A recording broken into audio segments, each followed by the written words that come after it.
الله عليكم، تبارك الله عليكم. يعني يعجز اللسان على القول، يعني تبارك الله عليكم. يعني هنا بغيت نسولك سفيان نوار، يعني باش تقدم يعني الفن العيطه، يعني شباب بحال هادو شحال قدك يعني وشحال يعني ممكن من سنه باش انه الشخص يتعلم اللوطار؟ الا كنتي في اسفين نقدر نعطيك مده وجيزه، كنتي في شي مدينه اخرى راه خصك قرن وما يزيد عنها. هو دابا راه كاينين فنانه كبار وكيوحلوا فيها بكل تلقائيه كنقولها. عبده هي مدينه ديال العيطه، بنادم كتزاد معاه كتنبعد. ها هو دابا يا 1996، ها هو دابا تجبدي ليه العيطه يقولها كامله. هادو كاينين بزاف بحال هاد ابراهيم، كاينين الدراري بزاف معطيين العيطه بزاف كاع. هم مدينه ديال اسفي كاينه كتنبعد هاد الميدان ديال العيطه بزاف كاع. انا سفيان بغيت نسولك شنو هي الحاجه اللي خصها تكون في الفنان، يعني الحاجه اللي تكون متميزه فيه باش يقدر انه يدخل ويكون يعني فنان ويعطي فن العيطه؟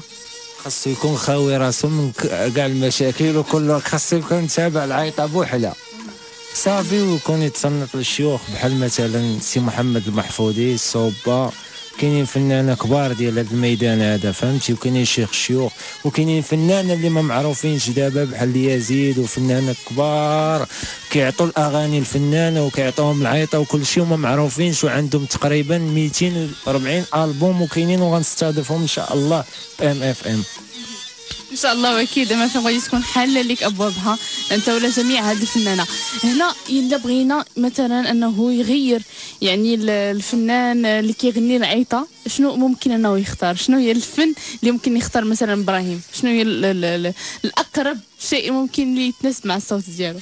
هو الصوت ديالو فهمتي الفنان ديال عبده اول حاجه كيعطي من العيطه، ومني كيسالي من العيطه كيكتب كلامه بوحدو، كلام ديالو بوحدو، ما كيحتاج ياخذ اغنيه من عند شي واحد يعاود يقلدها كي شي فنانه، كيعطي بوحدو. دابا بحال ابراهيم دابا كيوجد الالبوم ديالو كتبه ديالو ملحنو مكرفس عليه، ودابا غيخرجوا ان شاء الله الجمهور ديالو غيعرفوا ان شاء الله. هذا ما كان ان شاء الله. فاحنا غنهديو لكم، نهديو الناس اسفيه والناس عشاق العيطه، الشيخ الدباجي في حاجتي في كريني اللي غادي نهديوها لكم في هاد اللحظات.